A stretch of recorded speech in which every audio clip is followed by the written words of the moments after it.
right. Hi, everyone. My name is Storopoli. I work at Alpen Labs. We are building a Strata, which is a BitVM-based site system. And the purpose of this talk is to give you an intuition of what is BitVM and how it works under the hood. Before I start, can I get a raise of hand who has never or who already has heard about BitVM? All right, almost half, great. And one of the ideas behind BitVM is to emulate covenants in a one-of-n, trust minimized bridge. And let's start with this bridge approach. And before we start, I do have a companion blog post, which is slightly more, way more technical than this set of slides.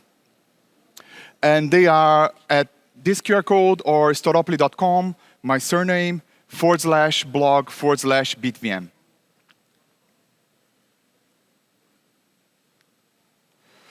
So first of all, why bridges? Why do we care building those bridges? As you've seen with Liquid, Rootstock, Spider Chain, and so on, lots of side system, people want bridges. And why do they want bridges? Because bridges can do kind of what layer 2 does. Of course, we have the unilateral exit that I'm going to deal with this later. But they increase throughput. They also have lower fees. And finally, they give you more expressivity with Bitcoin, or as with some people call it, programmability. You can bridge into a side system and you can do more stuff. You can express more stuff than Bitcoin script allows you to do. So these are the primary reasons why people build bridges from Bitcoin to Bitcoin and so on. Why more bridges? We already have a Rootstock, we already have a Liquid. Why more bridges?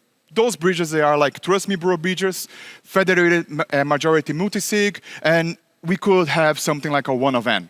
As long as we have one live, honest operator, we can bridge out, we can withdraw from the side system, from whatever is on the other side of the bridge into Bitcoin. And if the majority of the Trust Me Bro guys that are running the bridge don't like you, then you cannot pass when you are coming back. So this is kind of like the trust assumption in all of those bridges. And I'm going to explain BitVM in 3 big ideas. First, verified computation. Second, Graph16 in Bitcoin script. And third one, emulating covenants. First of all, let's tackle verified computation. What some crypto bros call ZK. Any computation can be transformed into an arithmetic circuit. This is any computation whatsoever. For example, takes this function here. It's a multivariate function. We have 2 inputs, f, x1 and x2. And given x1 and x2, it computes the product of the 2 terms and adds the second one. We can transform that function, which is a computation, bounded computation, into this nice arithmetic circuit. Here are the inputs here. And arithmetic circuits, every node that has 0 in degree, so no errors coming inside, is an input. And every node that has errors coming in, which is an in-degree node, like those here, this one and this one, they are operations, either multiplication or addition. So one major insight is that any computation, bounded computation, could be like a 10 gigabyte script. Any script at all in any language can be written as an arithmetic circuit. And what we can do with arithmetic circuits, we can convert them to polynomials, exactly like what I did here. And what we can do with polynomials is that we can cryptographically commit to polynomials in a way that we get something called zk-snark, which is a very fancy word. It's an acronym for zero knowledge, succinct, non-interactive argument of knowledge. And let's break it down. Zero knowledge means that I know a secret and I can convince you without revealing that secret, and you are totally convinced that I know that secret. We already have this in Bitcoin. It's called signatures. Hey, I know a private key, and here's a signature that I convince you that I know a private key, but you learn nothing while being convinced about that private key, which is a secret that I know. Succinct is very specific, means that what I'm trying to prove, the circuit size, the proof size must be polylogarithmic, so must be way smaller than the circuit size, and also the verify time. So the time it takes to verify ZK snark, a commitment in an arithmetic circuit or in a polynomial, which is the same. It is very, very succinct, very small compared to the size of the computation that I want to verify. Non-interactive means that we don't need to go back and forth. I can post a proof on chain and I can prove to anyone that wants to be proven, to be like certified that I'm not lying. Argument of knowledge is something more technical. That means that, hey, we have this circuit here. It takes some public inputs and outputs something. And I know certain secret data that I'm not going to reveal to you that satisfy this circuit with this input and this output here. So suppose that I want to prove to you that I know that the 100 millionth digit of pi. I can create a very big circuit that calculates this, and I can give you a very short, succinct proof that I know this number, and you are convinced that I did that computation, and you learn nothing about the 100 million digit of pi by being convinced of that. So this is really something big in cryptography for the last 10 years, has been a zero knowledge, succinct, non-interactive argument of knowledge, ZK snarks.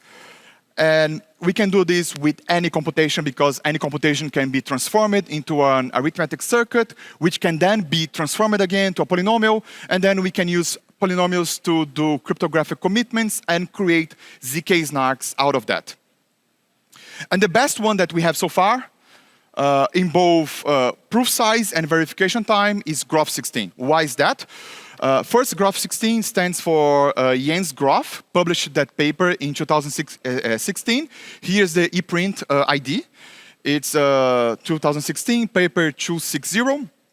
The nice thing about Graph 16 is that it is constant size. Doesn't matter if your circuit is 1 kilobyte, 100 megabyte, or 1 gigabyte, or 1 terabyte.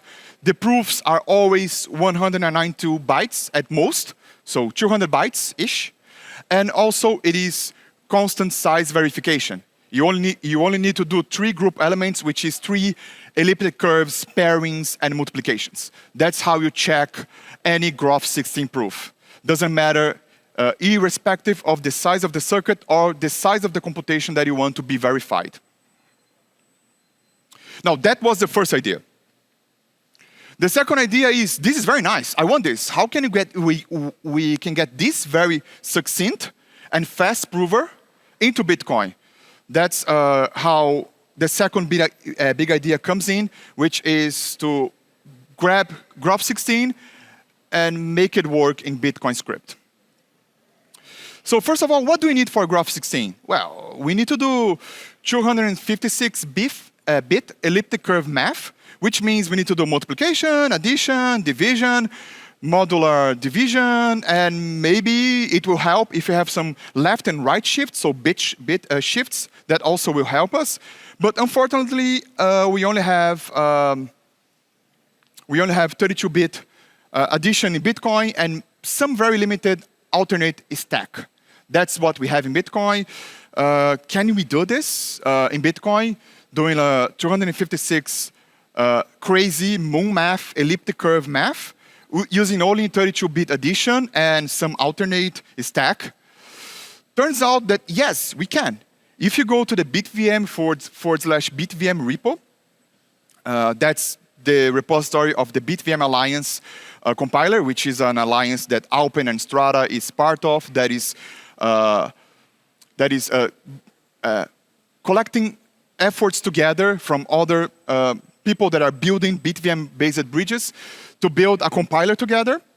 And if you go there, you see that we have this in the README. What are the components? First, we have a big integer module. And oh crap, there you go. And this means that we can do any variable length bit integer operations, including additions, subtractions, multiplications, divisions, and inverse, and so on. Second, we have a graph16 script in Bitcoin script that can verify proofs, but the script is 1 gigabyte. So we are screwed because the block space is 4 megabytes. How can we fit that into a block? You come to the Bitcoin network and say, hey, I have this nice thing. It's 1 gigabyte. And the Bitcoin network goes and say, sorry, buddy, best I can do is 4 megabytes. Turns out that we can hack it. We can, in a way, split it in several chunks and grab that 1 gigabyte script and fit into maybe 4 megabyte blocks. And also, we can also fit into less than 400 kilobytes transactions so that it becomes standard and you don't need to be best friends with a miner to have that transaction inserted into a block. Enter something called hash-based one-time signatures. This is Lamport signatures. How it works is I sign a message hash, which is a SHA-256 output of a message, pretty much how we do signatures, classical signatures. I have a message, I hash it, I have a 256 digest of that message, and then I sign it. And how I sign it is I generate 2 private keys that are also 256 in size, and the private key is the pre-image of a hash function. So I have one for the 0 byte on top, and I had a second one for the first byte here, and this is for the second byte. And how it works is that the pre-image is my private key. The message is the bit string that I'm committing my signature. And if the bit is 0, then I sign that, revealing the first private key at index 0. I reveal the pre-image. And I do the same for the second one and so on. So the second index, which is index 1, the bit is 1, so I reveal the second PK, my private key 2, and so on. And my public key is the hash of those private keys. And when I sign something, I reveal like a lot of my secret key, both the secret key 1 and the secret key 2. So that's why we call them one-time signatures. They are very old. They were first proposed by Lamport in 1979. We have some other optimizations now, like winter needs, but this is quite good for us to illustrate how BitVM works. And what is nice is that what is the only cryptographic primitive that you need? Hashing. And we have that native in Bitcoin script. We can do hashes of things, and we can do like a op equal verify. Bam, there you go. We can compare hashes, and we can verify Lamport one-time or any other hash-based one-time signatures. So we can use that kind of construction to make Bitcoin becomes stateful. So people tell you that, yes, you cannot do stuff in Bitcoin because it's stateless. Not quite. Suppose I put my whole 1 gigabyte script in this huge taproot script address, which has a Merkle tree of the whole script that was splitted, chunked, and inserted into that tap tree of spanning conditions in a conditional manner, so sequentially. And the first script here is the init. It grabs some inputs that you are trying to verify. So you want to verify some proof. The init takes that proof, and then it starts to doing this own thing, doing the moon math of trying to do 256-bit elliptic curve math, only using 32-bit addition. So it goes, and then it gets too big, and you need to stop. So it's already surpassed maybe 400 kilobytes. So it's not standard. Now you need to stop. You get the output, and you go for the next script, which grabs the output and a Lamport signature and verifies if the output that you passed, the previous output, is the one that you bit committed with your one-time signature, hash-based, does that using Bitcoin script. And if the signature fails, then anyone can spend this intermediate state, which is one of the output scripts, one of the scripts inside the script path of the Merkle tree in the pay-to-taproot address, or otherwise it continues. And it goes until you have done the whole 1 gigabyte Schnorr verifier, not Schnorr, Graph16 verifier.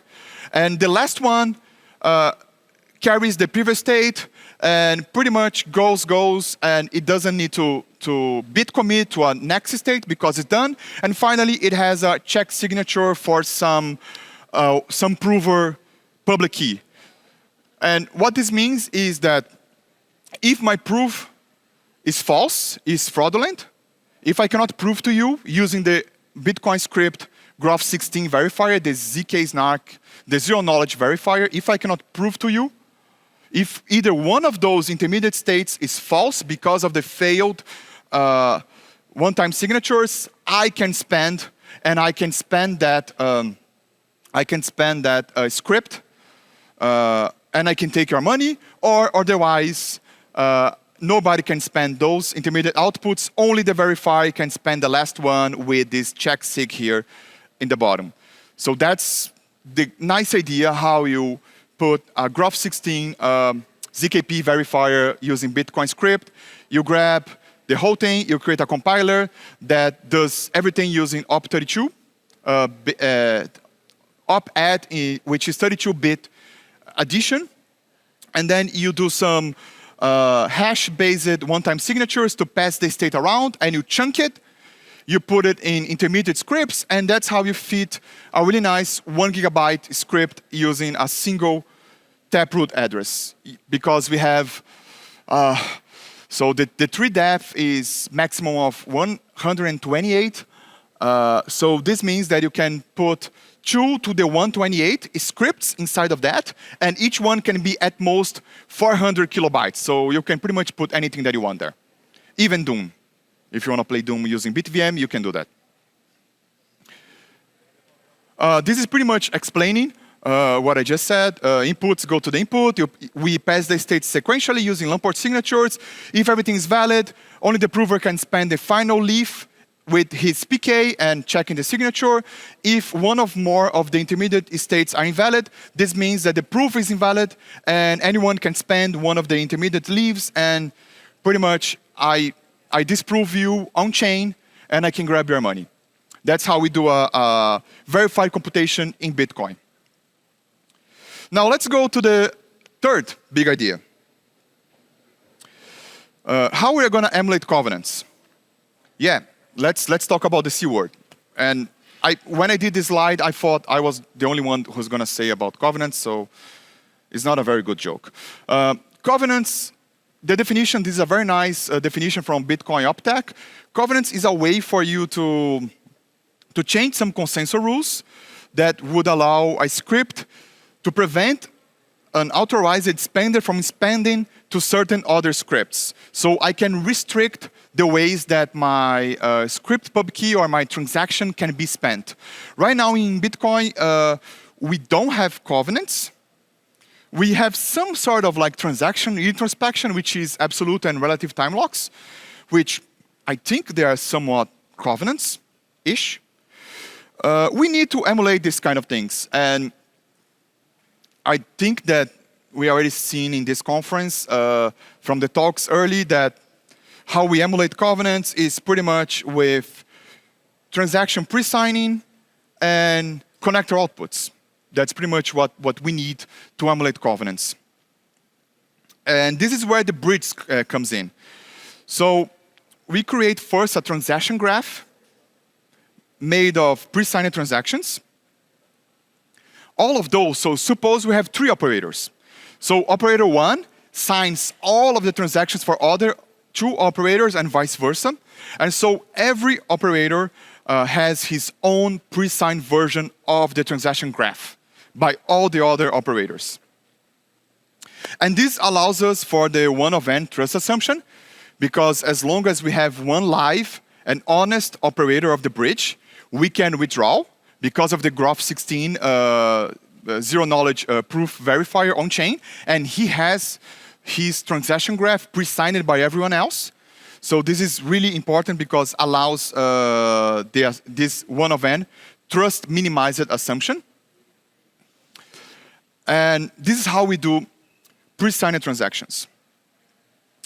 Now let's go to connector outputs. And there is some water here. I'm gonna.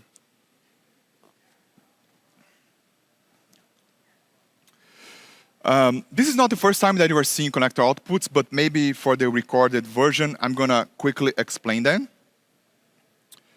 So only having those pre-signed transactions is not enough to emulate covenants. You also need a way to restrict the flow of funds, of money, and information in this transaction graph. And this is where the connector outputs comes in. We've seen Arc uses this, Hedgehog, Tornado Factory uses it. A bunch of other new ideas are using those connector outputs. And also BitVM, they are using this as well. And I think Robin Linus said at devconf last year that he pretty much stole the idea from Arc. So yeah, it's a very nice, clever technique. I'm gonna show you a graph, a transaction graph here. This is probably the slide that we are going to spend most time in the presentation. I'm going to go really slow in this slide. And suppose that we have a bridge. And this bridge is by Alice and Bob. And we have a deposit that is 10 BTC to this bridge. Now the user wants to withdraw. Bob went ahead, saw the request withdraw, and said, OK, user, here we go. Here is your 10 BTC, and now he has paid the user, and he produces a zero-knowledge proof that he paid the user, and he submits a claim transaction on-chain. He's claiming the bridge, saying, hey, BitVM, I paid the user. Here's a Graph16 proof that I did that. And this is how the flow works. So he first pays the user, and then he asks for a refund from the bridge for the 10 BTC that he paid the user to withdraw from the side system. So all of these, they are pre-signed, and every operator has. Right now, it's just two operators. We have Alice and Bob. So the first transaction is called the claim transaction. And I'm claiming that I made a payment, and I'm claiming a refund from the bridge. And this output takes 10, and this is not Alice, sorry, this is like the bridge UTXO, the bridge multisig. So it spans from this 10 BTC, which was the one deposit from another user maybe, and it has two outputs. One output is 10 BTC, which is the flow of money, and the second output is this dust, 0 BTC. In practice, this is a dust output because we cannot relay zero-valued UTXO in the Bitcoin network. But for explainer purpose, this is much simpler. So, but this is under the hood. They are all dust values. So we have this. Now, what happens if, yes, we saw on-chain, and we saw that Bob really paid the user. So it's fine. Bob can then, this is a relative time lock, this clock here. So then Bob has the optimistic payout transaction. He can just wait for the time lock after he has posted the claim on-chain, and then he can collect his 10 BTC. This payout optimistic transaction takes as input the 10 BTC, which is the money, and also this connector here, which is a dust value, a zero value, and outputs 10 BTC to Bob. So it clearly refunds Bob from the payment.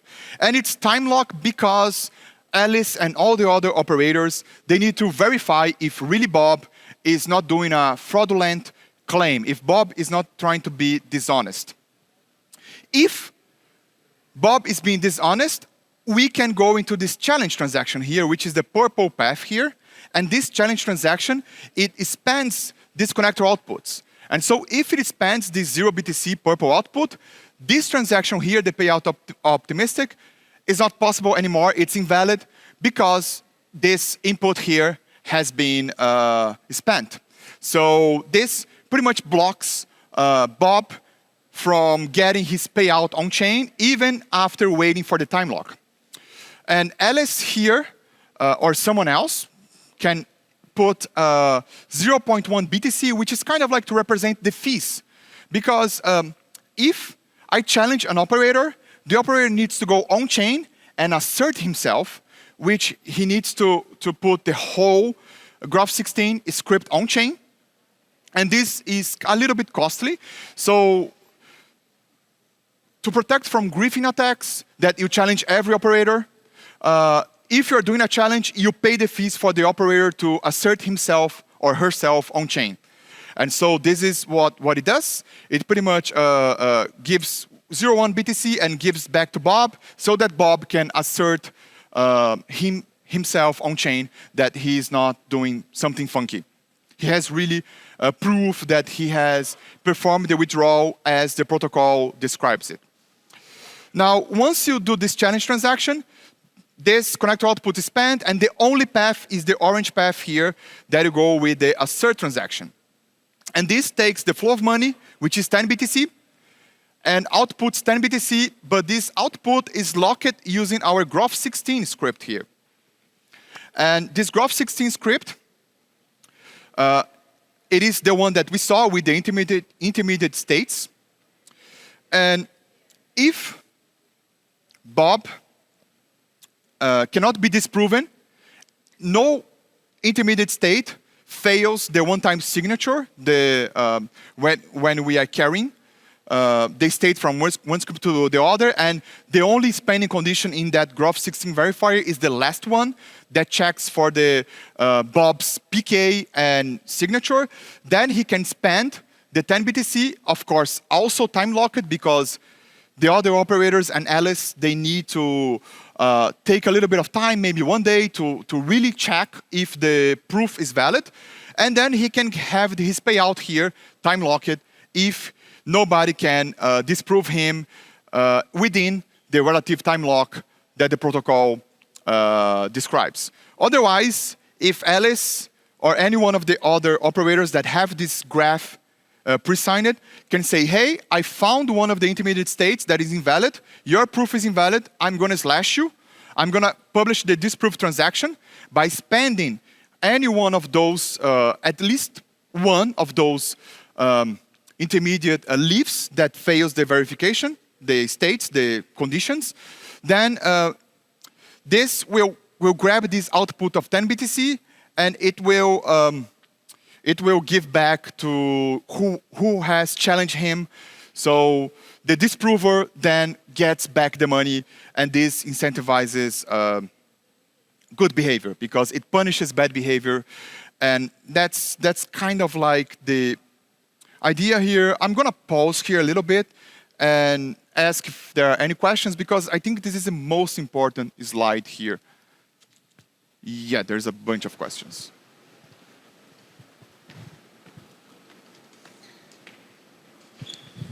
Hi, thanks. So the first question is, although the first assumption that I got was that the BitVM was a way to have smart contracts running on the Bitcoin blockchain, I heard more about having a bridge which has ZK snark proofs. There is any feature on using BitVM to actually bring smart contracts into the Bitcoin ecosystem, and how it compares to other solutions like stacks? I don't know about stacks, so I cannot answer for that. But that's a great question. So BitVM is a way for you to bring bounded Turing-complete computation using Bitcoin, using Bitcoin script. The first protocol, BitVM 1, pretty much emulated a RISC-V compiler using NAND gates. BitVM 2 went ahead and said, hey, maybe we shift the computation towards a more, shift the smart contracts and crazy stuff, nice stuff, towards a side system, and we just do a Graph16 verifier or a ZKP verifier using a Bitcoin script, which is also a bounded Turing complete computation. And that's BitVM2, but in practice, you can compile anything into Bitcoin script, insert it into a big Merkle tree of script path conditions inside a taproot address, and you can do anything that you want. BitVM2, the bridge, does this using a ZKP verifier and more specifically using a Graph16 verifier. But then the computation is be running elsewhere, and we're just going to use BitVM to bring in the proof of computation. Exactly. Okay, thanks. Now I get it. I have a question regarding the member, because I was reading about BitVM and I went and see the users, the member, and the operators, right? But I did not quite get the concept and the difference between the members and the operators. If you could explain a little bit more about that. I don't know what a member is in this case. So what BitVM2, the bridge, does is it is a bridge between a Bitcoin and a side system that can, with very trust minimized assumptions, bridge in and out one BTC from here to one BTC there. And this bridge is controlled by a multisig of any operators, and the trust assumption is if at least one of those operators is live and honest, you can withdraw. I don't know what members means, but we have the bridge federation, the bridge multisig, and the operators of the multisig, and the users in on-chain Bitcoin, and the users in the side system. Okay, thank you. It looks like Bob is supposed to give money to the user, and if he doesn't, Alice can get his 10 BTC. What if Alice is Bob? Then doesn't it go unpunished? The user didn't get their money, but Alice gets it, and Alice is Bob, so Bob stole it? Oh boy, you're gonna do the diagonal argument with me, right? I don't know. Self-referential stuff. Okay, no, I'm joking. So, yeah, I mean, this is kind of like yes, this is a corner case, and I think this is dealt into some details. Of course, this is a really dumb version of the whole protocol just to give you intuitions. But when I said this is the diagonal argument, this is my a self-referential stuff always breaks. So I'm lying. Now, if I'm saying the truth, I'm lying. But if I'm lying, I'm saying the truth, and I'm lying. So yeah. So are you lying? So that's the issue with self-referential, and this is kind of like a self-referential paradox here. Yes, this I need to get back to you because this corner case that you just said, I think it's dealt somewhere, but I don't know. I need to do some homework. Could another operator bring in another proof, and because it's not interactive, but then can another operator bring a proof that Bob is not Bob and that Alice is Bob, something like that? So what happens in practice is that whenever there is a withdrawal in the side system, that side system outputs randomly assigns an operator and then generates a ZKP proof. And then you can use that input of that proof from the side system in the claim transaction. So this means that if you are not the assigned operator, you could be slashed. And that protects a little bit from those chosen operator attacks. Maybe that might be a thing in BitVM. We have chosen plain text attacks. Maybe chosen operator attacks could be a whole class of attacks that we can mitigate using this random assignment in the side system with a proof that the operator was assigned. Operator A or B was assigned, and then he can only process the withdrawal, and the withdrawal has some expirancy, and then it gets reassigned, or it's, I think, free for all. We can also do that. After the allotted time, then anyone can process the withdrawal, any one of the other n-1 operators. What's the difference between something like BitVM and BitVMX? I don't know because I haven't had time or the opportunity to go over the BitVM X protocol. But they are very similar. Okay. I think BitVM X is doing a RISC-V compiler, but I'm not sure as certain. It's like BitVM 1. It's like BitVM 1, yes. Thank you.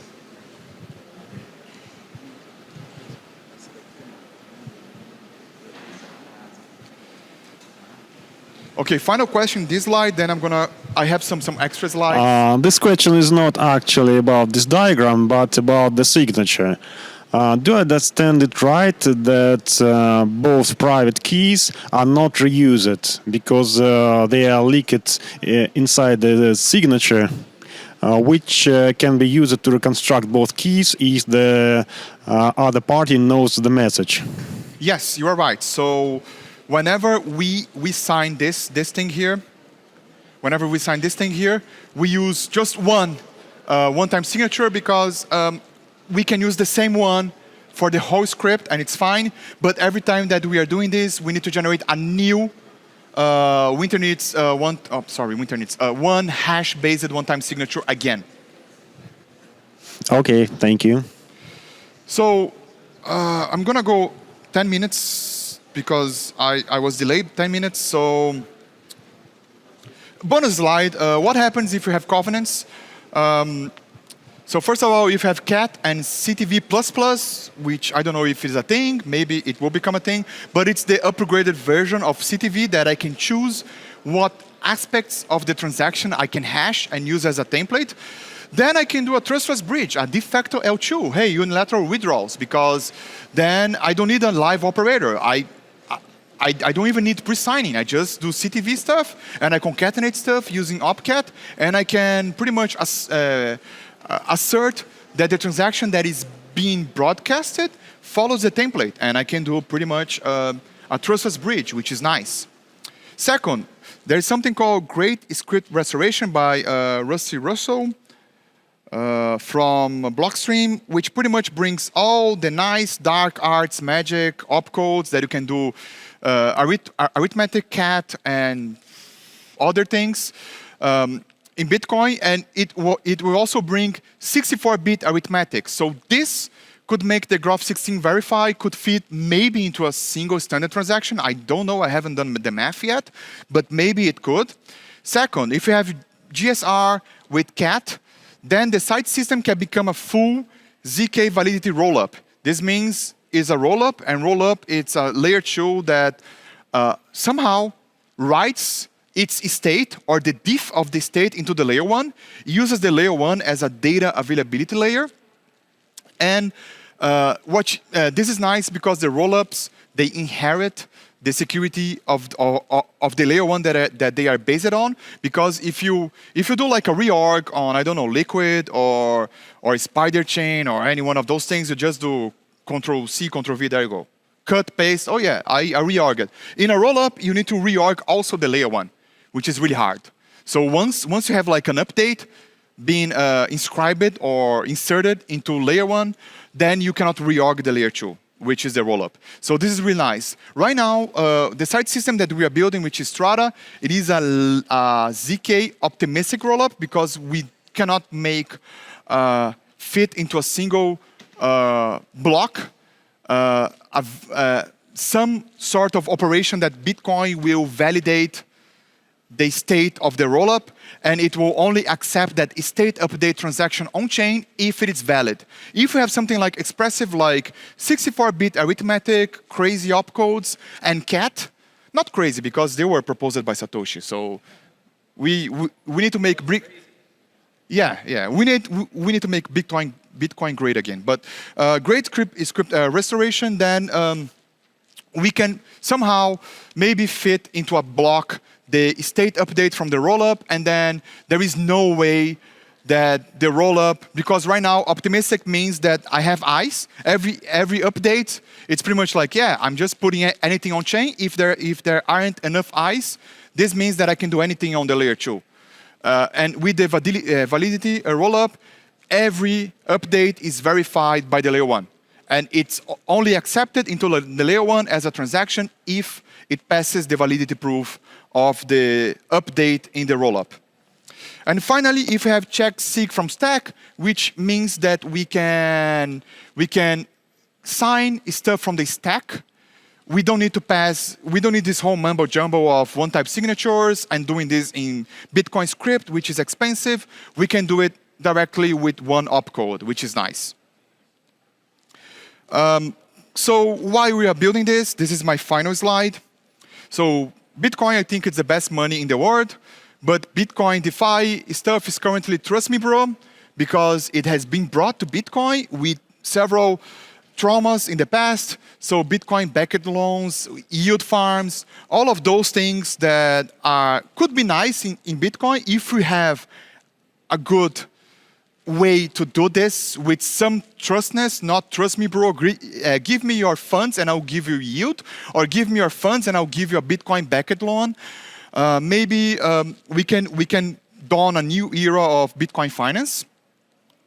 And finally, we can have this now, one of n, and maybe trustless in the future, assumptions with BitVM, and some resources, like a little bit of housekeeping you can find about myself at storopoli.com. BitVM, you can go to the BitVM/BitVM GitHub repository and bitvm.org to check out how BitVM works, the preprints, and also what is the BitVM Alliance. And finally, openlabs.io is the company that is building Strata BTC. And we are hiring Rust software and research engineers. If you are interested, talk to me. That's it. Thank you, guys.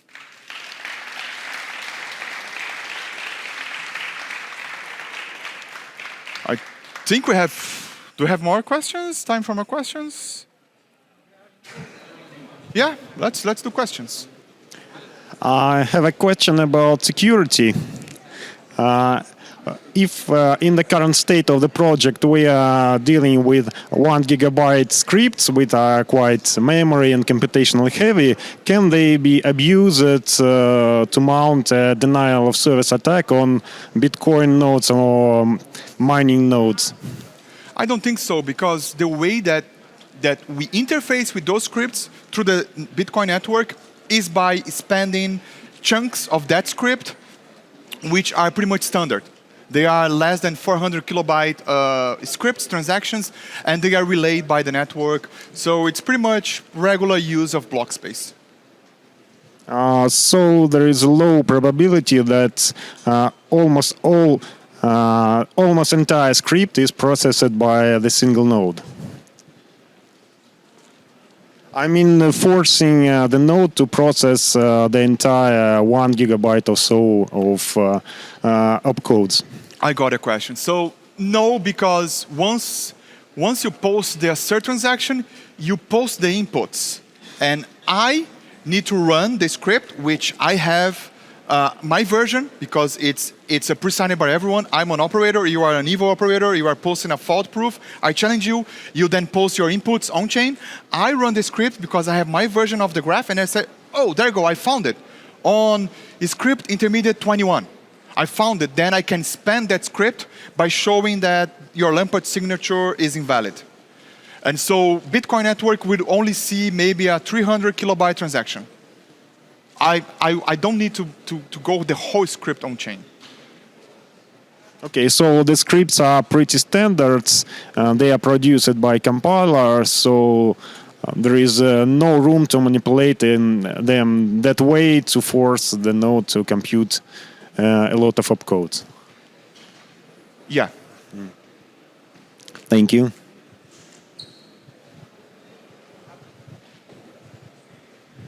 What do you think about things like Collider script? They're nice, but impractical.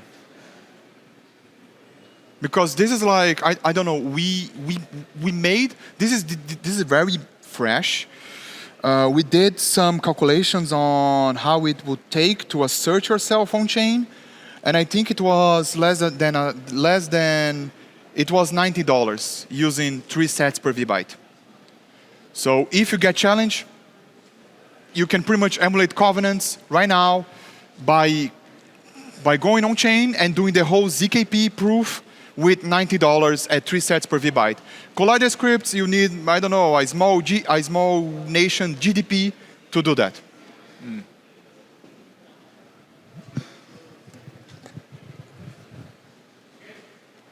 All right, that's it. Thank you, guys.